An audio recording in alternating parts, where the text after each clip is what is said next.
The Incredible Hulk has seen numerous transformations over the years, but the formula often remains the same. Sometimes he's smarter, and sometimes he's a different color. But more often than not, Hulk's solo storylines tend to feel repetitive, and he fades into the background as a character. However, his cinematic portrayal breaks this pattern, adding much-needed depth and complexity to a character. In Thor Ragnarok, director Taika Waititi's vision gave a fresh take on the Hulk, drawing inspiration from the comic storyline Planet Hulk. To understand how this film pays homage to the original story, we have to revisit that iconic comic written by writer Greg Pak and artist Carlo Pagulayan and Aaron Lopresti. The Planet Hulk storyline in the comics is one of the more significant arcs in the Hulk's history. Before the events of Marvel's Civil War, a secret group of superheroes known as the Illuminati, composed of Doctor Strange, Tony Stark, Professor Charles Xavier, Namor, Reed Richards, and Black Bolt, decided Hulk was too dangerous to remain on Earth. After his destructive rampage nearly leveled Las Vegas, they tricked Hulk into boarding a space shuttle under the guise of sending him to a peaceful world where he could live in solitude. However, the shuttle veered off course, traveling through a wormhole and landing Hulk on the harsh gladiatorial planet Sakaar. On Sakaar, Hulk is fitted with an obedience disc and forced into brutal combat for the entertainment of the planet's tyrant ruler, the Red King. Despite the immense odds, Hulk quickly rises through the ranks, earning the title of the strongest being on Sakaar, and eventually becoming the leader of a rebellion. He overthrows the Red King, becoming Sakaar's new ruler, only for tragedy to strike when the ship that brought him to Sakaar explodes, killing his newfound love and fueling his rage for the subsequent World War Hulk arc. Throughout Planet Hulk, he gathers a group of loyal allies known as the Warbound, fellow gladiators who share his desire for freedom. This group includes heavy-hitting characters like Korg, a made of rocks, Miek, Elo, Kaifi, Hiroim, Lavinsky, and no-name Brood. Some of these characters made their way into Thor Ragnarok, but the film takes a vastly different approach to their roles and the overall tone of the story. But before we dive deeper, a real quick ask that if you're new to the channel or you haven't subscribed yet, please take a second to hit that subscribe button now. It's one small click for you, but a huge deal for us. Thanks. Thor Ragnarok, MCU's adaptation of Planet Hulk. While Thor Ragnarok may not carry Hulk's name in the title, the film heavily borrows from the Planet Hulk storyline. Taika Waititi's colorful, comedic take on the Marvel Cinematic Universe brings many elements from Greg Pak's story to the big screen. We see the chaotic planet Sakaar, the gladiatorial games overseen by a dictator, here the Grandmaster, the obedience discs used to control slaves, Hulk's imposing armor and gladiator helmet, and the revolution that ultimately topples the planet's corrupt regime. Iconic characters from Planet Hulk like Korg and Miek also appear, though in funnier roles than their comic counterparts. At its core, Thor Ragnarok retains the concept of Hulk finding some semblance of peace and purpose far away from Earth. The film portrays Hulk as a warrior who's found his place in the galaxy, albeit in a much lighter and more humorous way than in the comics. He is an indestructible toddler after all. The emotional depth and themes of betrayal present in Planet Hulk are largely left out, making way for a more action-packed, comedy-driven narrative. One of the key differences between the comic and the film is the absence of the Illuminati. In the comics, Hulk's journey to Sakaar is triggered by betrayal. Earth's heroes send him away to protect the planet from his rage. This betrayal drives much of Hulk's anger and alienation in Planet Hulk, giving the storyline a powerful emotional core.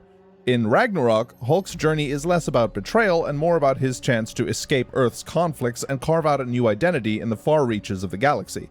Despite these differences, Thor Ragnarok delivers a fresh take on the Hulk character. It incorporates many of the visual and thematic elements of Planet Hulk while blending them with Thor's storyline. The result is an entertaining film that offers a new chapter for both characters under Taika Waititi's distinct direction. Key differences between Planet Hulk and Thor Ragnarok. While Ragnarok borrows heavily from the Planet Hulk comic, several key differences set the two apart. In the comics, Hulk is exiled to a peaceful planet, but a wormhole diverts his ship and he ends up in Sakaar, a war-torn post-apocalyptic world. The movie simplifies this by making Sakaar a junker planet ruled by Jeff Goldblum's Grandmaster. Though the Grandmaster doesn't appear in the comic arc, the gladiatorial battles on Sakaar are a shared element, though hosted by the Red King in the comics. But, you know, Goldblum's fun too. In both versions, Hulk rises to prominence in the arena, becoming a formidable gladiator. His combat prowess is undeniable because, he's the Hulk. He dominates the battlefield like a sports icon. However, a crucial shared element between the two stories is Hulk's refusal to revert to Bruce Banner. In Ragnarok, we learn that Hulk has stayed in this form for over 2 years, mirroring his prolonged stay as Hulk in the comics. One notable difference is the role of Korg and Miek. In the comics, Korg and Miek are part of the Warbound, a group of gladiators that rise to lead a revolution against the Red King. In Ragnarok, Korg, voiced by director Taika Waititi, doesn't lead a revolution on Sakaar, but instead helps Thor and Valkyne take down Hela in Asgard. Miek, who is depicted as a bipedal insectoid in the comics, becomes a more comedic, grub-like character in the movie. According to the great and powerful Kevin Feige, these two characters may have more development in the MCU's future, but for now, their roles in the movie are more lighthearted compared to their comic counterparts. Sakaar, the world of gladiators, comic versus film. In the comics, Sakaar is a bleak and harsh planet devoid of vegetation. Its structures are made from scrap metal. It's a post-apocalyptic wasteland where survival is the ultimate goal. Life on Sakaar is barren except for mushroom cultures growing in the waste plains, highlighting the planet's desolate nature. In Thor Ragnarok, Sakaar takes on a much more vibrant and colorful form. Whilst still a harsh world, it's now filled with vivid visuals, neon lights, and a heavy 80s synthcore that brings a lively and eccentric tone to the movie. Instead of the Red King, the Grandmaster reigns over Sakaar, hosting the Contest of Champions, where gladiators battle for survival. This competition draws in contenders from across the galaxy, including Thor and Loki, who reunite in this strange and lively world. While the comic version of Sakaar is grim, the movie version embraces a more eccentric, colorful aesthetic, adding a playful tone to the brutal world of gladiatorial combat. Probably not something Russell Crowe would do. Hulk's emotional journey, comic versus movie. Thor Ragnarok gave us a glimpse of Hulk like never before in the MCU, borrowing heavily from Planet Hulk, but with notable shifts. While the comic dives deep into Hulk's emotional complexity, including a love interest and even a child, the movie chooses a more streamlined narrative. Instead of exploring Hulk's romance and family, we see a more introspective side of Bruce Banner and Hulk, but only on the surface. The conflict between Hulk and Banner is central to both the comics and the film. However, Ragnarok keeps this exploration light as the focus shifts toward Thor's journey. Hulk's time on Sakaar is intentionally left vague, letting him shine as a side character rather than delving into the complex emotional layers seen in the comics. His role is meant to entertain, not weigh the plot down with heavy emotional baggage. Director Taika Waititi captures a unique take on Hulk, portraying him as more subdued and introspective, almost like a battle-weary general from Apocalypse Now. While Hulk's intelligence and emotional growth are explored in the comics, the movie opts for a version of Hulk that can still smash, but also reflect, adding a twist without delving too deep into his internal conflicts. We just know he doesn't like the other guy. Tone shift. Dark drama versus comedy. Thor Ragnarok marked a significant tonal shift from the darker, more dramatic Marvel films, embracing a vibrant and comedic style. This shift was especially noticeable in the portrayal of the Hulk.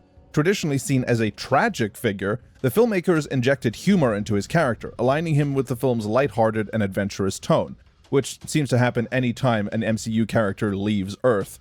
By giving Hulk a more comedic personality, the movie made him more approachable to a broader audience, including those who might not already watch superhero films, if such a person exists. While some fans feel like this lighter portrayal veers away from Hulk's tragic roots, others welcome the fresh take. It offered a chance to see a different side of the character, showcasing the evolving nature of MCU characters like the Hulk and later She-Hulk. And Ragnarok is a prime example of that creative shift. Despite the humorous tone, the Hulk's stubborn and feisty attitude remains intact, staying true to his comic book persona. His refusal to cooperate often complicates his team's plans, and his emotional outbursts still get the best of him. Because, giant, indestructible toddler. The Gladiator Hulk. Comics versus movie visuals. In Thor Ragnarok, Hulk's speech patterns have evolved, allowing him to communicate with more complexity, similar to his portrayal in the Planet Hulk comics. Although his dialogue is still somewhat choppy, Hulk can express himself and actually hold conversations, adding a lot more depth to his character beyond just angry giant green brute. Visually, when the Hulk first appears in the film, he's clad in gladiator armor and wielding weapons, a direct nod to his iconic look from the comics. However, there's a key difference in how Hulk becomes a gladiator.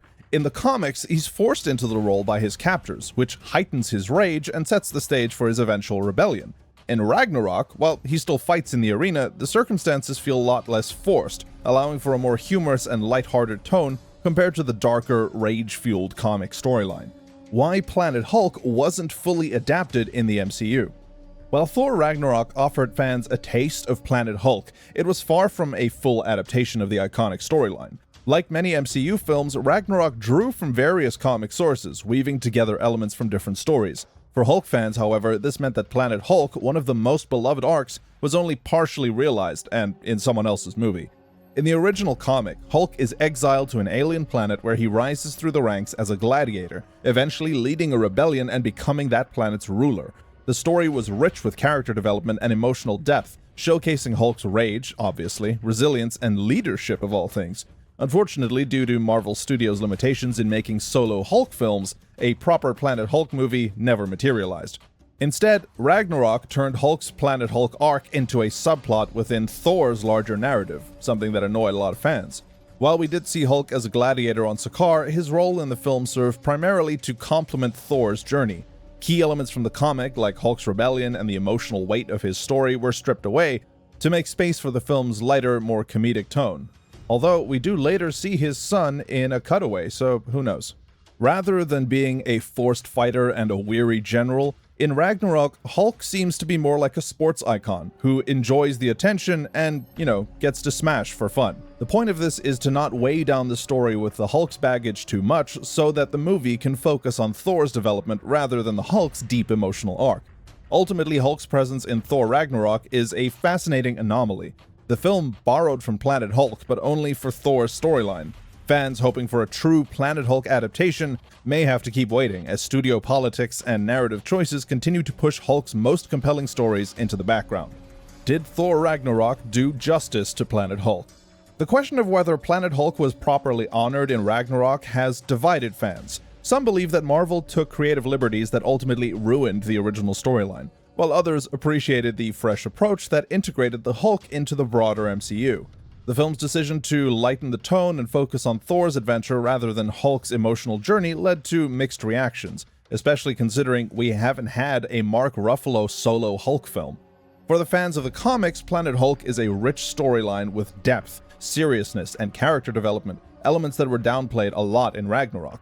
Hulk's story becomes a subplot, and many of his most compelling moments were sacrificed for the film's more comedic, fast-paced tone.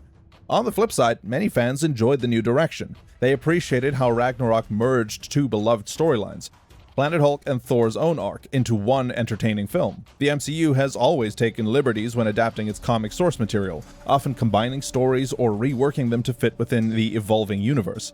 As a result, some fans embraced Ragnarok's interpretation, understanding that the film had to balance multiple characters and plot lines in a way that comics don't have to.